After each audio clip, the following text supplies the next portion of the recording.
آج کل کے سعودی عربیہ میں جو عربی بولی جاتی ہوگی وہ یقیناً مختلف ہوگی قرآن کی عربی سے؟ نہیں، مختلف نہیں ہے، یہ یہاں کی مت ہے، علماء نے مشہور کی ہوئی ہے تاکہ کہیں لوگ عربی سیکھ نہ لیں. جو لوگ وہاں رہ کے آئے ہیں ان سے ذرا پوچھیں کہ کون سی چیز مختلف ہے، قرآن میں کون سا لفظ ایسا استعمال ہو رہا ہے جو ان کی عربی میں یوز نہیں ہوتا. ابھی ریسنٹلی عمر سیریز فلم بنی ہے جی آج سے جی 10 سال پہلے، قطر والوں نے بنائی ہے نا، پیور عربک. آپ کو لگے گا قرآن ہی پڑھ رہے ہیں، ساری ڈکشنری وہی یوز ہو رہی ہے. ان کا سٹائل بھی بولنے کا وہی ہے. آپ کو لگے گا قرآن ہی پڑھ رہے ہیں، ساری ڈکشنری وہی یوز ہو رہی ہے. ان کا سٹائل بھی بولنے کا وہی ہے.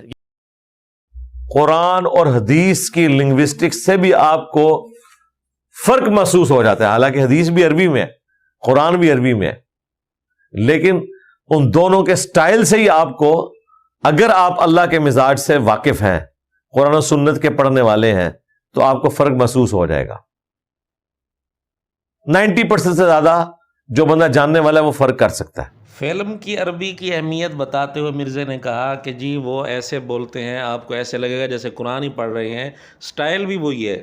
لیکن حدیث کی عربی کے متعلق مرزا کا بیان یہ ہے کہ قرآن اور حدیث کی عربی میں بڑا فرق ہے، اور 90% سے زیادہ فرق نظر آئے گا سمجھنے والے کو. دونوں کے سٹائل میں اتنا فرق ہے، یعنی قرآن کی عربی اور فلم کی عربی کا سٹائل مرزا کو ایک جیسا لگتا ہے، لیکن قرآن اور حدیث کی عربی کے سٹائل میں مرزا کو 90% سے زیادہ فرق نظر آتا ہے. مرزا کے شاگرد بتائیں مرزا کی کون سی بات سچی ہے یا دونوں باتیں سچی ہیں؟